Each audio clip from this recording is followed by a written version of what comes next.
오늘 우리에게 주신 하나님 말씀은 로마서 8장 28절 말씀입니다. 우리가 알거니와 하나님을 사랑하는 자 곧 그의 뜻대로 부르심을 입은 자들에게는 모든 것이 합력하여 선을 이루느니라. 성도의 종말론적 신앙 고백하는 제목으로 오늘 주일 말씀을 전거하겠습니다. 우리가 사는 이 시대를 우리 그리스도인들은 종말이라고 합니다. 마지막 때까지, 주님 오실 때까지 신앙으로 사는 우리가 그 중에서 무엇을 하고 살 것이며 가장 큰 차이가 무엇이냐 했을 때 우리가 하는 말에 있습니다. 우리의 모든 차이가 우리가 사용하는 언어인데 그걸 신앙의 고백이라고도 하고 신앙의 간증이라고도 합니다. 오늘 이 부분을 우리가 좀 나누고자 합니다. 사람들이 다들 미래에 대해서 다들 알고 싶은 마음이 가득 있습니다. 그런데 누구도 그걸 이렇게 알 수 없기 때문에 섣불리 알려고 하지는 않는 겁니다. 그런데 사람의 미래에 대해서 우리가 가장 관심을 가지고 있는 어떤 사업이 있다고 한다면 그것이 보험회사라고 생각을 합니다. 왜 그러냐 하니까 이 보험을 하는 사람들, 또 보험업계에 있는 많은 분들이 언제쯤 사람들이 어떻게 될 것인가를 알아야 되기 때문에, 또 그들이 알고 있는 것이 그들의 손익의 계산을 할 수 있는 장사를 하기 때문에 아마 이것을 많이 연구를 하는 것 같습니다. 어떤 보험회사가 모든 보험회사일 겁니다. 자기들이 가지고 있는 정보가 있다라고 합니다.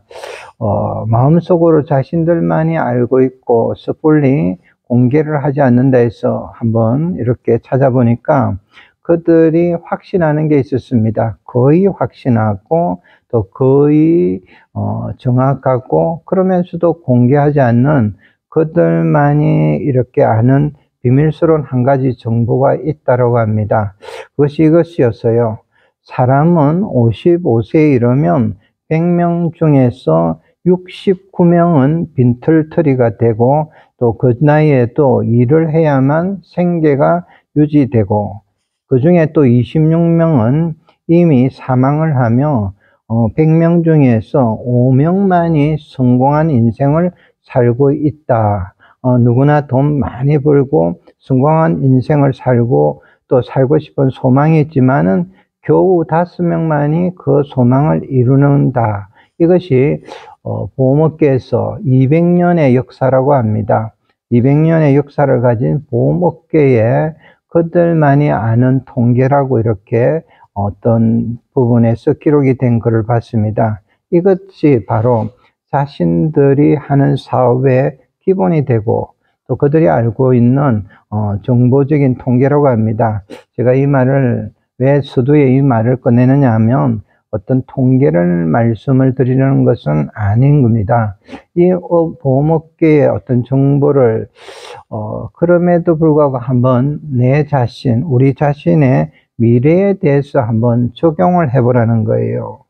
우리가 살아가면서 막연하게 뭔가 되겠지 하는 이 생각으로 살다 보면 우리는 이 시대에 95명에 해당된다라는 겁니다. 100명 중에서 95명 중에 한 사람이 된다는 걸 그들은 안다라는 겁니다. 그런데 성경 말씀은 아예 다르게 말씀을 합니다. 우리 그리스도인들, 우리 믿는 성도들은 이들과는 비교가 안 될 정도로 정말 놀랍고도 이렇게 가장 비밀스러운 그들의 표현대로 정보와 자료를 이렇게 가지고 있다고 말씀을 성경에서 하시고 사도들은 이 비밀들을 항상 말씀 속에서 이렇게 신앙으로 고백을 말을 했습니다. 오늘 우리 나누고자 하는 말씀을 통해 가지고 우리 모두가 종말을 사는 그리스도인으로서 내 자신 또 우리 가정이나 우리 교회의 모든 성도들이 어떠한 신앙적인 고백으로 가지고 살아야 하는가를 오늘 나누고자 합니다. 첫 번째입니다. 오늘 본문을 우리가 보면 이 본문에서 놀라운 말씀을 합니다. 사도 바울이 이야기를 하는 거예요. 우리가 알거니와 이 말로서 자신의 언어를 시작을 합니다. 아마 다른 데도 표현이 이런 경우가 많을 겁니다. 영어로 and we know 이라는 표현이잖아요. 우리가 안다는 거예요. 나는 안다. 우리는 알고 있다라는 겁니다. 우리가 안다. 즉 우리 그리스도인은 다 알고 있다라는 거예요. 그래서 하나님의 일을 또 하나님의 역사를 나는 알고 있다. 이렇게 하는데 왜 그러냐 하니까 하나님의 역사를 알고 계시는 예수님, 그리스도께서 알고 계시기에 우리는 그리스도 안에서 알고 있다는 거예요. 또 한 가지, 우리가 하나님께서는 모든 것을 아시는 걸 알고 있는 겁니다. 전지하신 하나님을 우리가 알고 있고, 그렇기 때문에 하나님을 믿는 사람은 모든 것을 알고 있는 겁니다. 그런데 이 하나님의 사람을 어떻게 부르냐 할 때 하나님을 사랑하는 자라고 했어요. 참으로 하나님을 사랑하는 사람, 이 사람은 다 안다라는 겁니다. 그의 뜻대로 또 부르심을 입은 자라는 것을 알고 또 그 알기 때문에 그 뜻대로 부르심을 입은 사람인 우리들은 내가 선택되었다는 것을 확신하기 때문에 믿는 사람은 세상을 알고 또 미래를 알고 그 종말을 아는 겁니다. 이것이 오늘 사도의 신앙 고백입니다. 반대로 일반적으로 세상 사람들은 모른다라는 겁니다. 그 모르기 때문에 나타나는 증상이 항상 모든 역사를 이렇게 살펴보면 불안해하고 몰라서 죄짓고 몰라서 항상 고통하고 모르기 때문에 매일을 고민에 시달리고 있고, 그래서 결정적으로는 이들이 앞으로 닥쳐올 미래를 전혀 모르기 때문에 모든 기저에는 불안이 이렇게 있고 불안에 떨고 있는 겁니다. 그런데 우리 성도는 이제 안다는 거예요. 아는 겁니다. 십자가 앞에 있는 우리 그리스도인들 성도는 압니다. 모든 것의 근본이 하나님께 있다는 것, 또 모든 것이 그분의 능력과 그의 지혜와 그의 경륜 속에 있다는 것을 우리는 아는 겁니다. 모든 것이 하나님께로부터 왔다가 하나님께로 돌아간다. 모든 것이 그분의 경륜 속에 있다는 것, 있는 것이다. 이것을 우리가 아는데 이것을 우리 성도가 지닌 지식이라고 해요. 또 그리스도인이 가진 영적 지식인 겁니다. 그런데 우리가 이것을 분명히 구별이 되는데, 그런데 이 비밀의 지식을 알고 있는 성도는 또 분명히 그 구체적인 내용을 한 가지를 우리가 분명히 아는 겁니다. 그게 뭡니까? 이 지식 중에서 지식이 있는데 그것이 최종 승리라는 겁니다. 여러분, 최종 승리예요. 최후 승리를 우리는 믿고 아는 겁니다. 즉 마지막에는 선을 이룰 것이다. 마지막에는 반드시 하나님께서 이기실 것이다. 하나님이 원하시는 대로 될 것이다. 하나님의 이 모든 뜻에는 실패가 없다. 성도는 이것을 알고 있는 겁니다. 그 말씀을 사도 바울은 철저히 항상 말씀을 이렇게 전하는 거예요. 오늘 말씀을 보면 합력하여 선을 이루느니라. 모든 것이 합력하여 선을 이루느니라. 중요한 결론에 항상 이것을 말을 하는 겁니다. 신앙 고백을 하는 거예요. 그런데 헬라 원문에 비교해서 우리 말에서 한 가지가 빠져 있는데 이걸 꼭 기억을 해야 됩니다. 모든 것이 합력하여 선을 이루느니라. 그 앞에 주어가 빠져 있어요. 그게 뭐냐? 하나님께서입니다. 하나님께서 합력하여 선을 이루게 하신다라는 이 말씀인 겁니다. 우리가 이걸 꼭 기억을 해야 됩니다. 자칫 잘못하면 여기에서 벗어나면 안 되는 겁니다. 여러분, 이게 무슨 말씀이냐 하니까 하나님께서 모든 일의 마지막 종국에는 모든 것에서 선으로 끝난다라는 겁니다. 끝내신다는 거예요. 결국은 선으로 끝났고 선이 이긴다는 것, 의가 이긴다는 이 말씀인 겁니다. 결국 종합해 보면 하나님께서 이 선의 방향으로, 하나님이 의도하시는 방향으로 주도하신다라는 겁니다. 그래서 우리가 마음속에 늘 우리가 말을 할 때도 가장 첫 번째는 우리는 압니다. 하나님께서 모든 것을 합력해서 선을 이루십니다. 이 말을 우리가 늘 고백을 해야 됩니다. 또 한 가지는 모든 것이라는 거예요.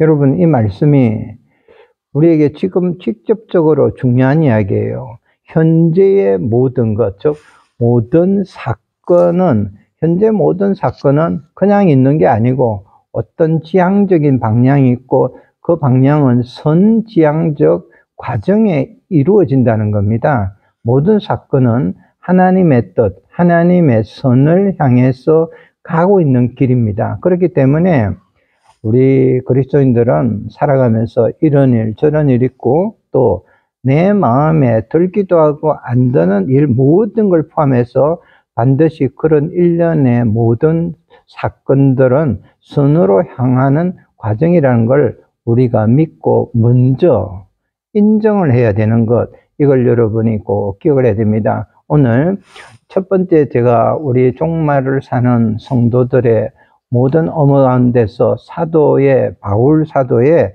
첫 번째 말씀을 전했습니다. 사도는 내가 안다. 나는 안다. 모든 것이 하나님께서 합력해서 선을 이루는 것을 압니다 하는 이 고백을 이 바울이 먼저 항상 했습니다.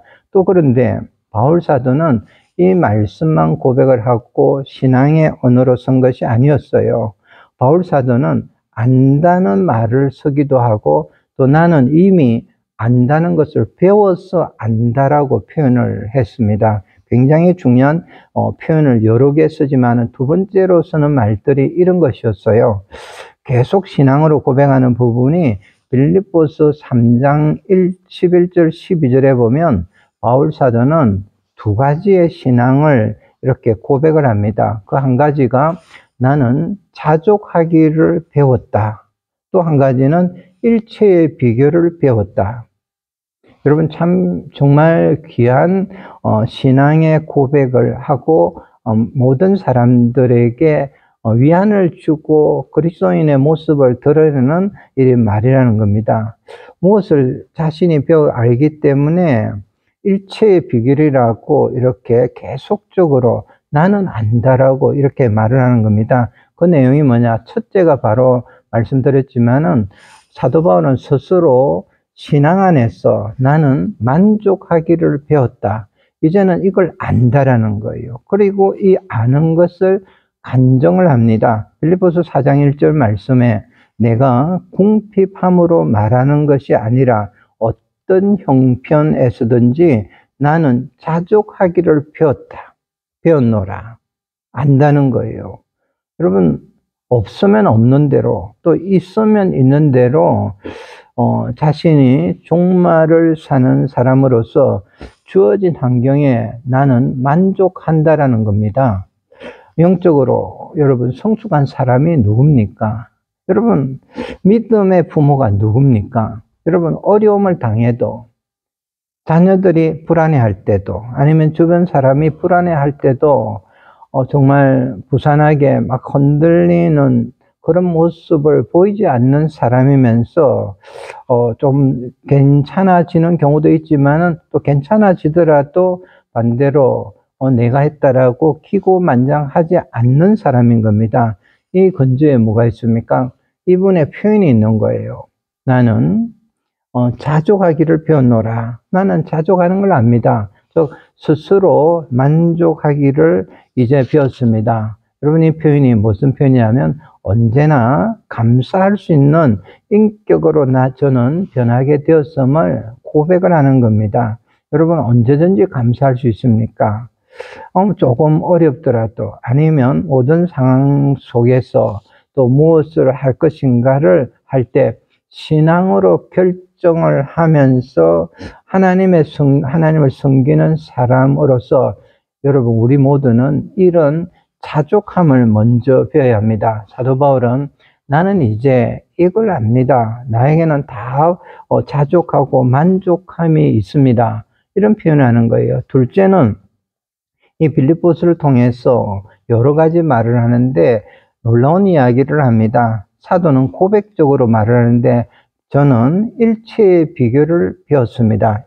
12절 말씀이에요. 이어지는 12절 말씀에 나는 비천에 처할 줄도 알고 풍부에 처할 줄도 알아 모든 일 곧 배부름과 배고픔과 풍부와 궁핍에도 처할 줄 아는 일체의 비결을 배우노라. 사도의 두 번째 고백이고 사도가 하는 이야기고 표현입니다. 일체의 비결을 배우노라. 여러분이 말씀의 뜻이 무엇인지 여러분은 알고 계십니까? 이 말씀은 이제 사도는 믿음의 생활 가운데서 하나님의 뜻을 생각하고 하나님의 뜻 앞에서 내 뜻을 굽히면서 이제는 새로운 비결을 이 노사도가 배웠다라는 겁니다. 바로 그래서 이걸 안다라는 거예요.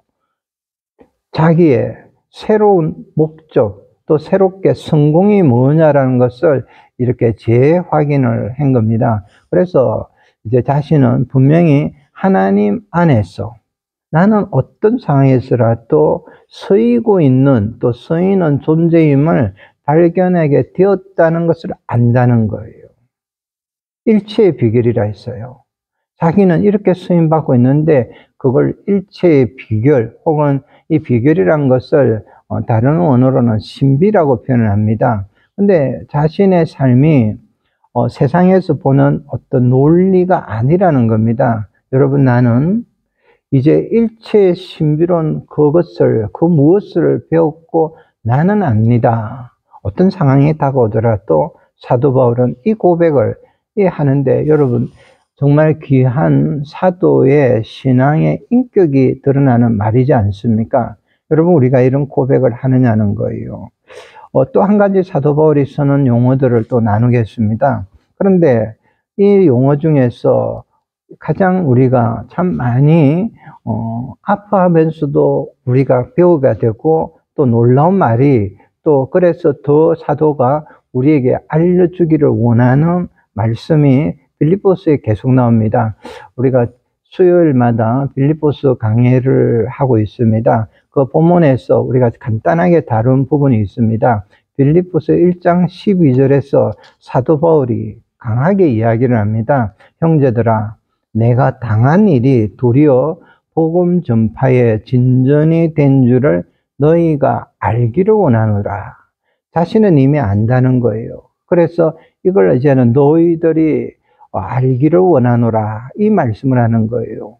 여러분 너무 귀중한 신앙의 고백입니다. 바울 사도도 처음에는 하나님의 사람이면서도 자신의 사역에서 그렇게 귀하게 여기는 최고의 목적으로 삼고 귀하게 여기는 복음의 전함을 가로막는 일련의 일들이 있었을 때 그 귀한 그 가로막는 시간을 해서 그 시간들이 이 어려움에 대해서 이유를 처음에는 알지를 못했습니다. 그런데 바울 사도는 자기의 일어난 사건들, 그것도 처절하게 일어난 사건을 내가 당한 일이라고 표현을 하는 겁니다.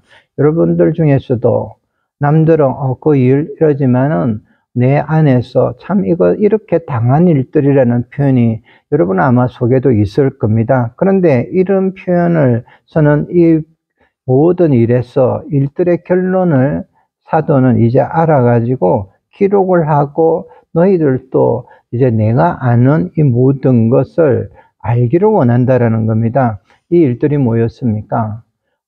지난 시간에 나누었지만은 수요일에 나누었지만은 잠시 설명하면 여러분 사도는 복음만을 전했습니다. 예루살렘에서 체포되어 가지고 재판 없이 감옥에서 보낸 시간들이 2년이었습니다. 또 상소를 했어요. 로마로 가는 길이었고 가는 길에 배가 파선을 했습니다. 그리고 다시 도착한 로마에서는 엄습하잖아요. 로마 감옥은 정말 엄습한 지하 감옥인데 그곳에서 쇠사슬에 묶여서 2년 내지 3년을 다 합쳐서 약 5년을 이렇게 감옥에서 지냈습니다. 나가서 복음을 전해야 하는데 하나님께서 왜 이렇게 하시는지를 그 자신도 몰랐다라는 거예요. 그런데 이제 지나면서 조금씩 하나님의 경륜을 안다는 겁니다. 로마 감옥에서 몇 년 있는 동안에 결국은 결론을 내리고 알게 되어서 빌립보에 있는 성도들에게 또 여러 교회에 편지를 보내는 겁니다. 아, 이런 의미가 있었구나. 나는 이제 안다. 그래서 편지마다 그런 이야기를 쓰는 겁니다. 여러분 한번 돌아보면 무엇을 어떻게 알게 됐냐를 보면 일어난 사건을 기억을 해보면 압니다. 로마를 향해서 긴 여행 중에 가고 있었어요. 포를 이렇게 죄인으로서 이렇게 가고 있는 중에 배가 파손되는 사건 속에서 바울이 권위가 정말 높아졌어요. 그런데 그 중에 276명의 배 안에 있는 그 어려운 사람들, 난민들은 결국은 그 가운데서 하나님을 높이고 또 하나님의 말씀의 그 풍파 가운데서 집중하게 되었습니다. 그 안에는 백부장이 있었고, 이 백부장이 아마 로마 황제에게 그 일련의 그 사건들을 전했을 겁니다. 근데 이들이 둘러싸고 있던 그 지역을 우리는 성경에서는 시위대라고 합니다. 시대에 하나님의 복음이 이렇게 전파되는 거예요. 근데 어떻게 전파되느냐? 이 시위대라는 말씀도 이제 수요 예배 때 나온 분들은 다 아는데, 이 시위대는 왕궁이에요. 왕궁이라는 뜻인데, 이 시위대를 통해 가지고 바울이 열심히 복음이 전파되는 걸 봤고, 또 바깥에는 그들이 또 바깥에 있는 분들도 열심히 조금씩 복음을 전하는 일을 알게 되었는데, 이것을 깨닫고 나서부터 바울은 내가 지금 알고 있다라는 신앙으로서 고백을 하는 겁니다. 그게 12절인 거예요. 형제들아, 내가 이렇게 모든 당한 일이 도리어 복음 전파에 진전이 된 줄을 너희가 알기를 원하노라. 여러분, 이 비밀인 거예요. 여러분, 이 비밀을 깨닫고 나니까 사도 바울에게 있어서 하나님은 절대 실패가 없다라는 거예요. 하나님께는 실패가 없으신 분이라는 것을 이제는 알게 되었습니다. 하나님의 지혜 속에서 그 모든 일들이 그렇게 소중하게 이루어지고 있다는 것을 알았다는 것, 이것을 계속 고백을 하는 겁니다. 사도 바울이 몰랐다라고 했습니다. 제가 참고로 말씀을 드리지만은 이 몰랐다라는 말과 나중에는 놀라운 역사로 나타난 것이 바울 사도는 보지를 못했지만 일어난 일들은 정말 놀라운 겁니다. 로마가 기독교화가 되었잖아요. 놀라운 일이 이루어졌습니다. 대로마 제국이 기독교 국가가 됨으로 말미암아 유럽 전체 나라가 거의 대부분이 예수 그리스도 주님을 믿었습니다. 그리고 먼 시대를 지나서 이 복음이 다시 미국으로 건너갔고, 그 미국에서 다시 우리나라로 와서 우리들도 예수 그리스도 우리 주님을 믿게 된 겁니다. 우리를 한번 적용해 보십시오. 이 모든 걸 보면 우리는 이게 비밀스럽다는 걸 우리들도 이제는 알잖아요. 그래서 우리가 지금 사도 바울처럼 이런 고백을 해야 된다라는 겁니다. 이 시대에 사는 우리의 현실이 너무 척박하고 답답하더라도 현실을 탓하지 말자는 겁니다. 왜냐하면 이런 불행이 있을까? 왜 이런 악한 일들, 악한 사건들, 이런 것이 있을까 했을 때 우리가 이해가 안 될 겁니다. 그런데 이 일을 조용히 가만히 하나님의 역사를, 하나님을 신앙하면서 보면 종말을 사는 우리 성도들의 고백이 달라지고 그것을 깨닫게 됐을 때 이 신앙의 고백을 여러분 하길 바랍니다. 바로 이 고백이 뭐냐? 이 모든 것이 합력하여 하나님께서는 분명히 선을 이루십니다. 하나님께서 모든 것이 합력하여 선을 이룹니다. 이렇게 고백을 하는 겁니다. 여러분, 여러 가지 제가 바울 사도의 언어를 말씀드렸고 종말에 사는 우리 성도들이 해야 될 고백에 대해서 또 신앙적인 말에 대해서 말씀을 들었습니다. 여러분, 일체의 비결을 이제는 안다는 거예요. 어떻습니까? 지금 우리가 당하는 일, 또 잘하는 일도 있고 못하는 일, 성공한 일, 여러분 실패한 일, 이제는 그것을 너무 관여하지 말기를 바랍니다. 좀 그것이 있었으면 오늘 말씀을 듣고 다 정리를 하길 바랍니다. 어떻게 정리합니까? 그거는 나의 당한 일이라는 거예요. 그러나 나의 당한 일이 우리 자신과 또 우리 가정과 혹은 교회의 복음의 진보가 되었고, 또 우리들은 각자는 씨를 뿌리고 물을 주는 그리스도의 종으로서 하나님의 일을 한 겁니다. 이것이 또 효과적으로 쓰여서 생명을 구원하는 일을 했다는 것을 우리가 이제는 알기를 바랍니다. 이 일을 깨닫는 성도는 바울처럼 하나님의 합력의 선을 이렇게 이루시는 일체의 비결을 안 겁니다. 여러분, 우리 성도님들 중에서 내가 조금 잘못되었다고, 사도 바울처럼 감옥 갈 일은 없지만은 억울하게 내가 감옥에 그렇게 가게 되었다. 혹은 내가 병이 든다고 해서 뭔가 이제는 그 일들이 잘못됐다라고 생각하지 않는 자들이 우리 그리스도인입니다. 오늘 주신 말씀을 통해서 일체의 비결을 알기 때문인 거예요. 왜? 하나님의 신비로운 역사를 우리가 알기 때문입니다. 여러분, 일체의 비결, 이게 바로 이겁니다. 그리고 이걸 우리가 항상 이야기를 하는 겁니다. 어떤 상황에서도 여러분, 우리 입에서 부정적인 이야기가 아니고 오히려 항상 좀 사도처럼 진중하게 여러 가지 일이 닥칠 때 신앙을 가지고 신앙으로서 나는 이런 모든 일이 있어도 일체의 비결을 배웠노라 하기를 바랍니다. 왜 그러냐 하니까 우리는 최종의 목적을 알 수 있기 때문에 정말 이 모든 것을 깨닫기 때문에 이제 바울처럼 중요한 고백을 또 간증을 하는 겁니다. 오늘 본문의 말씀에 이어서 13절을 제가 읽어 드렸지 않았지만은 여러분이 다 알고 있기 때문에 한번 암송을 해 보시기를 바랍니다. 내게 능력 주시는 자 안에서 내가 모든 것을 할 수 있느니라. 여러분, 이 고백이 오늘 이 시간까지 말씀을 들어 우리 성도님들과 함께 방송으로 예배를 드리는 우리 성도님들의 이런 신앙의 고백이 되고 이걸 깨닫기를 바랍니다. 이제는 바울사도는 이것을 깨달았다는 거예요. 이런 말들을 하는 가운데서도 내가 이것을 깨달았다는 것, 그리고 성도인 우리들도 남은 이 땅에 나그네 길을 내 삶 속에서 이 깨달음을 가지고 이를 실천하고 현재 우리 생활 속에서 실천을 하고 나아가고 하는 사람들, 바로 이것이 우리 크리스찬이라는 것을 우리가 기억을 하길 바랍니다. 여러분, 이 일을 실천하는 거예요. 이 일에서 지금까지 많은 이야기를 했는데 바로 이분들이 우리 선조들의 크리스찬들이었고 큰 사람들이었습니다. 유명한 설교가인 존 호프만 목사님에 관한 이야기가 여러분이 아마 책을 찾아보면 있을 겁니다.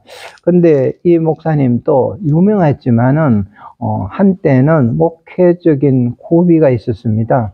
이분이 프리스톤 신학교를 나왔습니다. 12년간을 먼저 목회를 하는 중이었고 목회를 했지만은 우리 세상의 평가를 보면 성공적이지 못했습니다. 너무 어려웠어요. 목회직을 이제 그만둘까 하는 생각을 이렇게 젊은 시절에 할 정도로 좌절을 하고 또 한편으로는 자신감을 목사님이 읽었습니다. 그런데 그때 모교에서 프린턴 신학교에서 실시하는 어떤 세미나에 참여를 했는데 거기에서 존경하던 노 교수님인 로버트 윌슨 박사님을 이렇게 만났습니다. 그리고 상담을 했어요. 목사님에게 말씀을 다 드렸습니다. 그런데 제자의 상담을 받은 이 노 교수님이 하시는 말씀이 이것이었어요. 이런 이야기였습니다. 자네는 12년 동안 작은 하나님을 믿었군. 이런 이야기를 했어요. 큰 하나님을 믿는 자가 되게, 이렇게 말씀을 하면서 큰 하나님과 작은 하나님을 믿는 차이를 설명을 해 주셨어요. 이렇게 설명하셨습니다. 작은 하나님을 믿는 자라는 것은 내가 세상에서 배운 것, 받을 수 있는 그 많은 지식, 또 그리고 그 어떤 기준을 가지고 나에게 있는 요구에다가 하나님을 맞추는 거라는 거예요. 내가 생각하는 것에 하나님을 맞추는 자고, 하나님을 그래서 나 자신의 정도로 계속 작게 만드는 그리스도인이다. 반대로 큰 하나님을 믿는 자라는 것은 하나님의 권능을 믿고 하나님의 일하심을 믿고 이걸 믿고 아는 사람이라고 말씀을 하셨습니다. 여러분, 목사님이 이후에 이 말씀 가운데 가장 기본을 해가면서 크게 이제는 유명한 설교가인 존 허퍼 목사님이 되셨습니다. 지금 여러분에게 한번 점검을 하고 질문해 보십시오. 다른 모든 걸 떠나서 내가 하는 모든 말 속에서, 감정 속에서 나에게, 내 말 속에서 하나님은 어떤 분이시고 어떤 하나님이신가를 오늘 깊이 한번 점검을 하시기를 바랍니다. 이제 말씀을 정리하겠습니다. 여러분, 우리 모두는 성도잖아요. 근데 성도인 우리들은요, 종말론적인 이 마지막 때 신앙의 고백을 하면서 고백으로 정말 사는 자고, 그 고백이 바른 고백으로 사는 자들입니다. 여러분, 우리는 구원을 얻은 사람입니다. 믿음으로 말미암아 어렵다 하심을 받고 입은 사람입니다. 또 하나님을 정말 사랑하는 사람, 또 그 뜻대로 부르심을 입은 사람입니다. 그래서 하나님을 진심으로 마음을 다해서 하나님을 사랑하는 자이기 때문에 분명 우리에게는 미래가 이렇게 보이고 그 미래를 우리는 아는 자들입니다. 내 삶의 의미, 내 신앙의 길이 여러분 보이기 때문에 성도인 우리는 종말을 살면서 어떤 상황에서도 오늘 이런 고백을 하고, 꼭 이런 고백을 하지 않았으면 우리의 모든 말 속에서, 또 우리의 감정 속에서, 고백 속에서 오늘의 말씀들로 항상 채우기를 바랍니다. 지금 내 삶의 모든 당하는 일은 절대 하나님의 일을 보면 실패가 아닙니다. 나 자신에게도 결코 실패가 아닙니다. 나 자신이 지금 당하는 일이 나 자신, 우리 가정, 또 모든 자들에게 저는 복음의 진전이 된 것, 진보가 된 것을 압니다. 이런 모든 고백들. 나는 이제는 어떤 상황이 와도 자족하기를 않는 자입니다. 우리는 압니다. 우리 가정은 압니다. 내가 처한 현실이 분명히 하나님께서 합력해서 선을 이룰 수 있는, 또 이루어 주시는 저 최후의 승리를 압니다. 내게 능력 주시는 자 안에서 내가 모든 것을 할 수 있습니다. 이렇게 고백하는 자, 또 이런 것을 기뻐하는 자들이 우리 그리스도인입니다. 이 신앙 고백이 바로 오늘 이 시간, 지금부터 이 시간부터 우리 현실에 주어지는 우리 모든 성도님들, 특별히 그동안에 연약해져 있던, 자신이 보기에 연약해 있는 상태로 있는 분들, 작은 하나님을 내가 이렇게 믿는 것이 아닌가 생각되는 분들은 이제 큰 하나님을 섬기고 믿는 신앙의 고백이 되어야 함을 알고 잊지 말고 이런 고백들을 기억을 하고 이 언어들로 채워가시기를 바랍니다. 이 신앙의 고백을 내 신앙의 고백으로서 하면서 또 그 앞을 바라보면서 우리 주님이 오실 때까지 주신 능력으로 전진을 하고 또 사는 그리스도께 속한 큰 하나님을 믿는, 또 믿고 아는, 그리고 신앙 고백하는 우리 귀한 그리스도인들, 숨질 때까지 일을 하는 우리 모든 성도님들이 되시기를 주의 이름으로 축원합니다.